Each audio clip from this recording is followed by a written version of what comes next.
In the heart of the Black Pine Forest, nature doesn't just observe, it judges. When the mercury drops to 30 degrees below zero and the wind begins to rip ancient trees out by their very roots, the line between life and death becomes as thin as a single breath.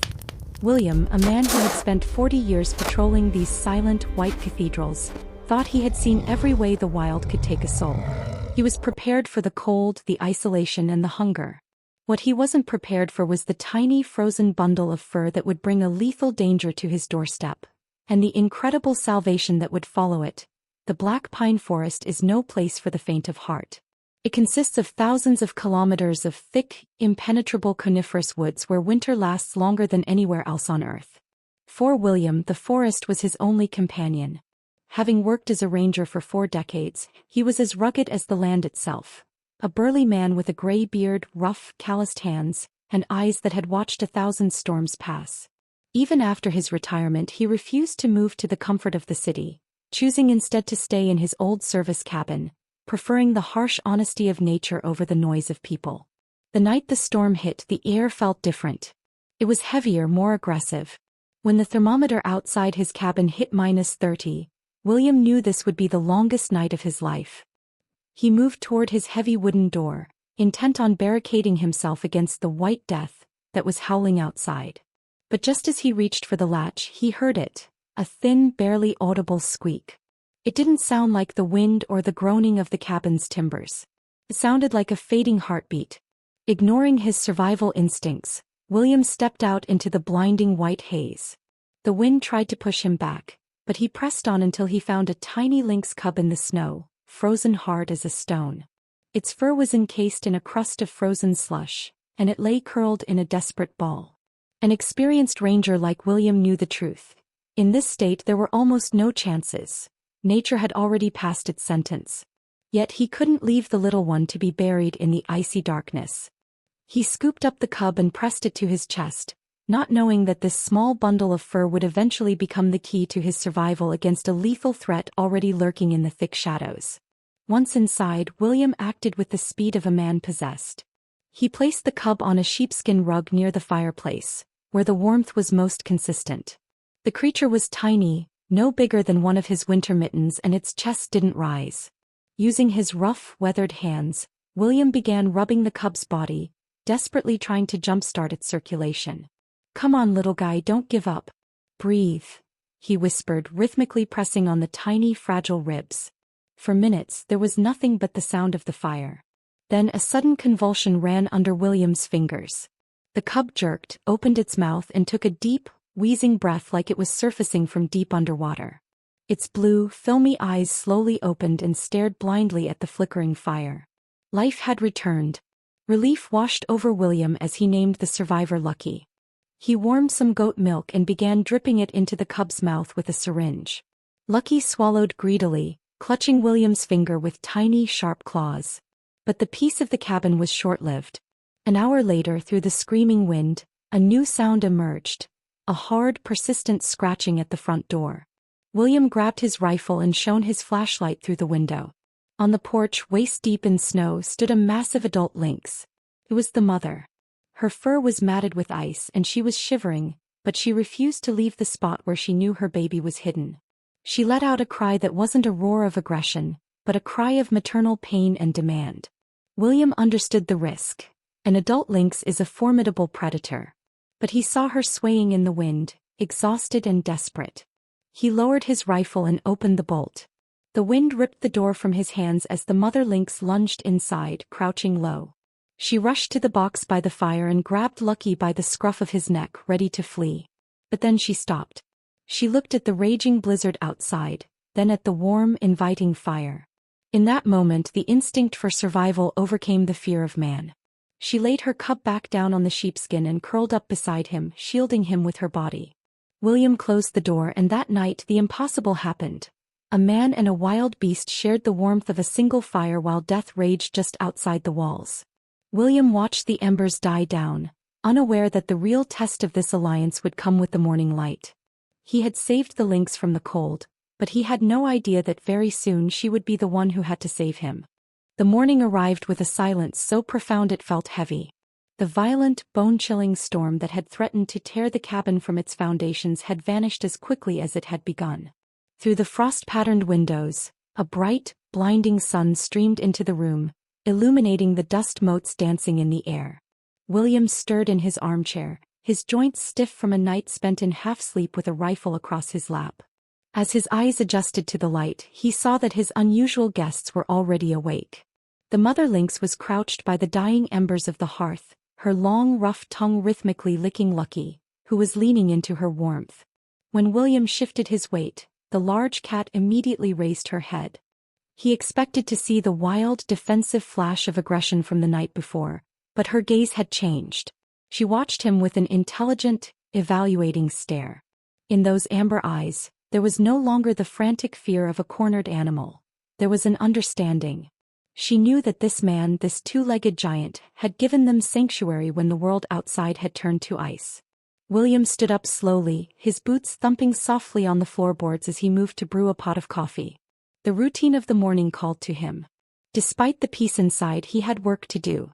He needed to clear the heavy drifts from the porch, check the generator that provided his power, and bring in fresh firewood to keep the cabin's heart beating.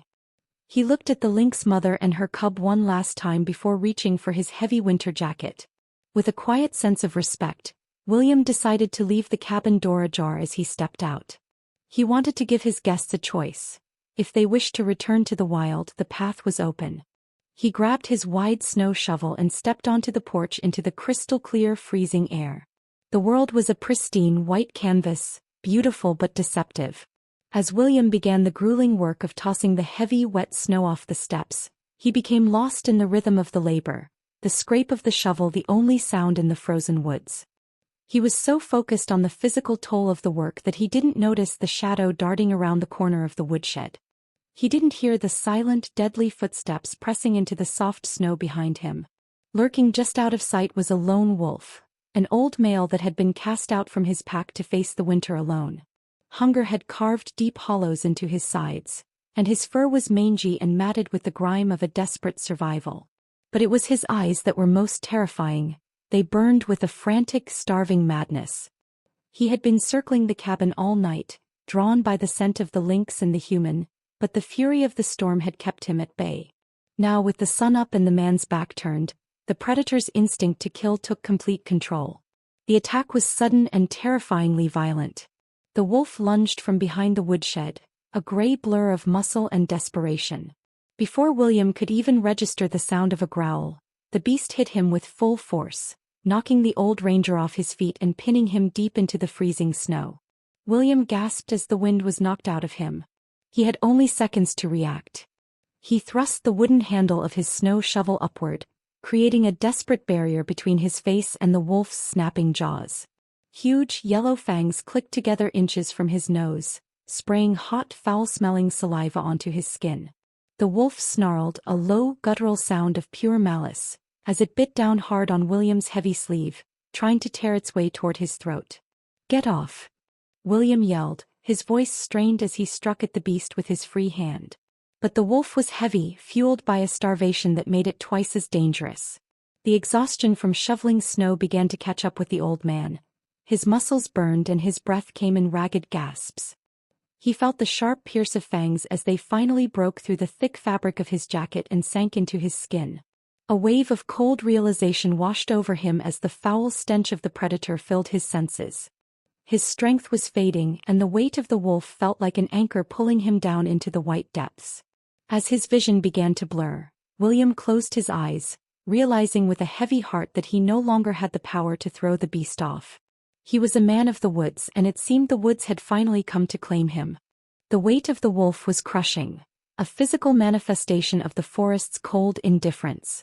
William could feel the beast's hot, foul breath, the stench of old decay, pressing against his face as the predator's fangs tore through his heavy layers. He had spent 40 years as the master of these woods, but in the deep, wet snow he felt his strength finally deserting him. His hands, once capable of lifting logs and wrestling machinery, grew limp against the wolf's fur. He closed his eyes, the blinding white of the sky fading into a dark surrender. Suddenly, the oppressive silence of the morning was shattered by a sound that didn't belong to a victim. It was a piercing, ferocious howl, a battle cry that vibrated through the very floorboards of the porch. Before William could process the sound, a gray bolt of lightning flew through the open cabin door. It was the mother lynx. She hadn't fled into the safety of the woods the moment the door was left ajar. She had been watching from the shadows of the home that had saved her child. He didn't hesitate. With a powerful, muscular spring, the lynx leapt directly onto the wolf's back, her weight hitting the predator with the force of a falling tree. This was no longer a simple skirmish between two hungry animals. This was a mother's fury, multiplied by a rare and ancient instinct to protect her pack. A pack that now, in her eyes, included the man who had breathed life back into her cub. She sank her long razor-sharp claws deep into the wolf's neck and flanks. The wolf let out a sharp yelp of shock and pain, his focus immediately snapping away from William's throat. The snow became a chaotic whirlwind of gray fur, snapping jaws and flashing claws. The wolf spun in desperate circles, trying to shake off the crazed cat that had latched onto him with a death grip. But the lynx was relentless.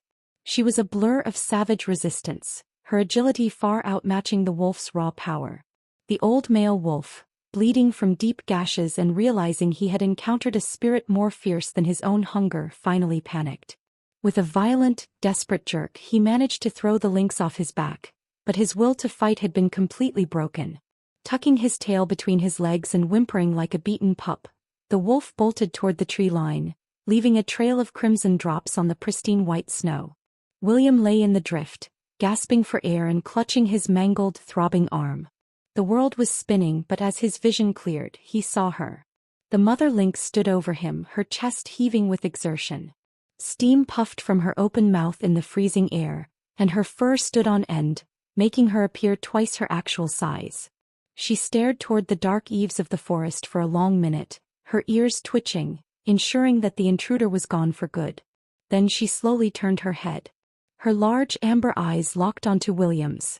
The wild, predatory fire had dimmed, replaced by a look that William would remember for the rest of his days. A look of equal to equal, a silent acknowledgement between two warriors who had survived the same war.